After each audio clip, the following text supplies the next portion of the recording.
حضور نے جب کوئی راز کی بات کرنا ہوتی تو حضرت حذیفہ بن یمان سے کرتے۔ تو فرماتے ہیں کہ میں چونکہ حضور کے ساتھ نماز نہیں پڑھ سکا تھا، کافی وقت گزر گیا، تو ماں نے مجھے اجازت دی حضور کی خدمت میں حاضر ہونے کی۔ اس شرط پہ ماں نے چھٹی دے دی کہ حضور سے جا کے میرے لیے بھی اور اپنے لیے بھی مغفرت کی دعا کروانا، چونکہ صحابہ کی شدید آرزو ہوتی تھی کہ حضور کے ہاتھ اٹھ جائے۔ انہیں پتہ تھا کہ یہ ہاتھ اٹھ جائے تو باب اجابت تک پہنچتے ہیں، پھر خالی نہیں موڑے جاتے۔ تو کہا کہ حضور سے میرے لیے اور اپنے لیے مغفرت کی دعا کروانا۔ ماں نے اجازت دے دی تو یہ حضور کی خدمت میں آئے۔ کہتے ہیں میں نے مغرب کی نماز پڑھی اور سلام پھرا تو میرے دل میں تھا کہ حضور سے ملوں اور کہوں کہ حضور میرے لیے، میری ماں کے لیے مغفرت کی دعا کر دیجئے، لیکن حضور نوافل میں ایسے مشغول ہوئے کہ مجھے موقع نہ مل پایا، حتیٰ کہ عشاء کا وقت ہو گیا۔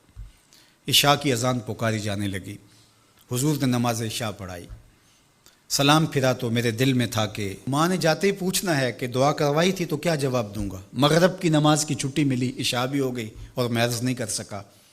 تو میں ابھی سوچ ہی رہا تھا کہ حضور حجرہ انور کی طرف بڑھ گئے۔ اب جنہوں نے مسجد نبوی کی حاضری کا شرف پایا ہے وہ جانتے ہیں کہ مصلی نبوی سے حجرہ رسول کا فاصلہ ہی کتنا ہے، اور جنہوں نے یہ شرف نہیں پایا میری دعا ہے کہ وہ اڑ کے مدینے چلے جائیں۔ سچی بات ہے، جس نے وہ شہر نہیں دیکھا اس نے کچھ بھی نہیں دیکھا۔ جنوں ویکھ کے اکھیاں ٹھر دیاں نے، جنوں ویکھ کے ٹھر دا سینہ ہے، ربا تیری ساری خدائی وچوں بس اکو شہر مدینہ ہے۔ آج اس وقت پوری دنیا کے اوپر جو وبا پھیلی ہے اس کی وجہ سے جہاں اور بہت ساری چیزیں ہمارے لیے اذیت اور دکھ کا ذریعہ ہیں، وہاں ایک بہت بڑا دکھ ہے کہ مسجد نبوی کے دروازے بھی بند ہیں۔ تو یہ دن تھے کہ حرم کی رونقیں دیکھنے والی ہوتی، مواج انور کے سامنے درودوں کی بہار ہوتی، مدینے میں بیٹھ کے حضور کے روضے کے سامنے حضور علیہ الصلاۃ والسلام کے شہر کی پکی ہوئی کھجوروں سے افطاری کرنے کا اپنا ہی لطف ہوتا۔ آج مدینے کے لوگ بھی ترس رہے ہیں۔ بچپن سے لڑکپن تک اور لڑکپن سے جوانی تک اور جوانی سے بڑھاپے تک 80 سال عمر ہو گئی، جنہوں نے رمضان المبارک کا روزہ مسجد نبوی سے باہر کبھی کھولا ہی نہیں، آج اپنے گھروں کی چھتوں پہ کھڑے ہو کے میناروں کو دیکھتے اور چیخیں مار رہے ہیں۔ اللہ اس وبا کے دن مختصر کر دے اور اس امت کے لیے آسانیاں پیدا کر دے۔ تو حضور علیہ السلام اٹھے مصلی انور سے اور اپنے حجرہ انور کی طرف چل پڑے۔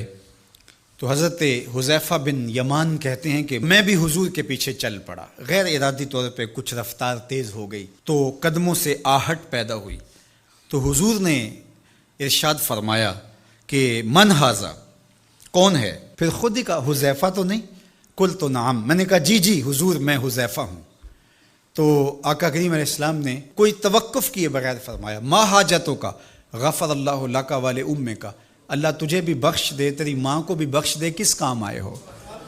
اب حذیفہ بن یمان کہتے ہیں جو کام تھا وہ تو جنبش لب سے پہلے ہو گیا، یہاں تو لفظوں کا سہارا نہیں لینا پڑتا، وہ بند لبوں کی بولیاں سمجھتے ہیں۔ تو کہتے ہیں کہ جو حاجت تھی وہ تو پوری ہو گئی، یہی تو کہنا تھا کہ حضور میرے لیے اور میری ماں کے لیے مغفرت کی دعا کیجیے۔ پھر حضور نے ارشاد فرمایا قال ان ھذا ملک لم ينزل الارض قط قبل هذه اللیلہ، اے حذیفہ یہ فرشتہ ہے جو اس رات سے پہلے زمین پر کبھی نہیں آیا، یہ پہلی مرتبہ آیا ہے۔ استاذن ربہ ان یسلم علیہ، اس نے رب سے اجازت مانگی تھی، مالک تیرے محبوب کو سلام نہ کر رہا ہوں، مجھے سلام کرنے آیا ہے، لیکن ساتھ ساتھ مالک نے کہا کہ جا رہے ہو میرے محبوب کے پاس سلامی پیش کرنے کے لیے تو ایک تحفہ بھی لیتے جاؤ، تو وہ بھی مجھے دینے آیا ہے۔ تو وہ تحفہ کیا ہے سنو، بے انا فاطمہ تا سیدۃ نساء اہل الجنہ، مجھے خوشخبری دینے آیا ہے کہ آپ کی بیٹی فاطمہ جنتی عورتوں کی سردار ہے، اور وَأَنَّ الْحَسَنَ وَالْحُسَيْنَ سَيِّدَا شَبَابِ أَهْلِ الْجَنَّةِ، اور حسن اور حسین فاطمہ کے بیٹے جنتی جوانوں کے سردار ہیں۔ یہ آج خوشخبری لے کر کے میرے پاس مجھے سلام کرنے آیا ہے۔ تو یہ ملکہ جنت ہیں، خاتون جنت ہیں، سیدہ نساء اہل جنت ہیں۔ کہتے ہیں کہ جب حضور علیہ الصلاۃ والسلام کو سیدہ فاطمہ الزہرا رضی اللہ تعالی عنہا کوئی بات کرتی تھیں تو حضور ان کی بات کو نہیں ٹالتے تھے، ان کی بات مان لیتے تھے۔ تو آج ہم سیدہ فاطمہ الزہرا رضی اللہ تعالی عنہا کی وساطت سے حضور کی بارگاہ میں استغاثہ پیش کرتے ہیں کہ اس امت مرحوم پہ اللہ سے رحم کی خیرات مانگیں اور اللہ میرے وطن کی خیر کرے،